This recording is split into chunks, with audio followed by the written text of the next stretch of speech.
क्या आप जानते हैं कि एनीमे सिर्फ एक जाना नहीं है, बल्कि एक आर्टिस्टिक मीडियम है जिसे पिछली सदी में उसकी कला और संस्कृति द्वारा आकार दिया गया है।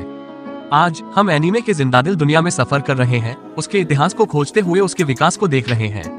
20वीं सदी की शुरुआत में एनीमे की कहानी कुछ चित्रों से शुरू हुई जो प्रोजेक्टर पर झिलमिलाते हुए जीवित हो गए। 1911 में जापान का पहला एनीमे आया जिसमें एक लड़का चलती तस्वीरों के लिए पात्रों को लिखता हुआ दिखाई दिया। 50 फ्रेम का झिलमिलाहट था। इस विनम्र शुरुआत ने जापानी कहानी कहने में एक नए युग की शुरुआत को चिन्हित किया। हम गर्जन भरे 20 और 30 के दशक से यात्रा करते रहे, जब एनीमे पश्चिमी एनिमेशन से काफी प्रभावित हुआ, जैसे कि डिज्नी के काम।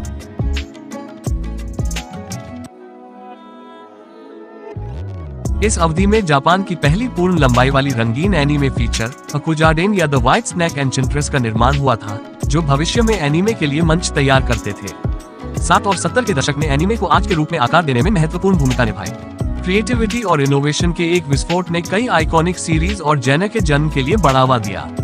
एस्ट्रो बॉय और स्पीड रेसर जैसे रोमांचकारी कारनामों से लेकर मोबाइल सूट गुंडम जैसे काल्पनिक स्थानों तक, एनीमे ने अपने विविध विषयों और अनूठी कहानी कहने की तकनीकों के साथ दर्शकों को आकर्षित करना शुरू किया। 80 और 90 के दशक में एनीमे ने वैश्विक दर्शकों तक पहुंचा।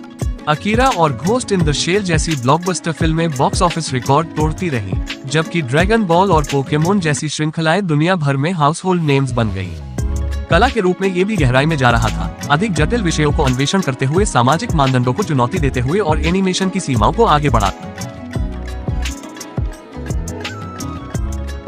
इस युग ने नई रचनात्मक अभिव्यक्ति के लिए नए अवसर लाए, जिससे अनोखी शैली और सोच विचार उत्तेजक एनीमे श्रृंखलाएं और फिल्में आई।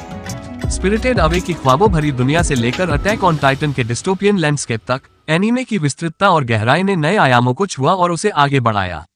आज एनीमे एक वैश्विक फिनोमेनन है, जिसे अपनी रोचक कहानियों, जबरदस्त करिश्माई पात्रों और शानदार विजुअल्स के लिए मशहूर किया जाता है।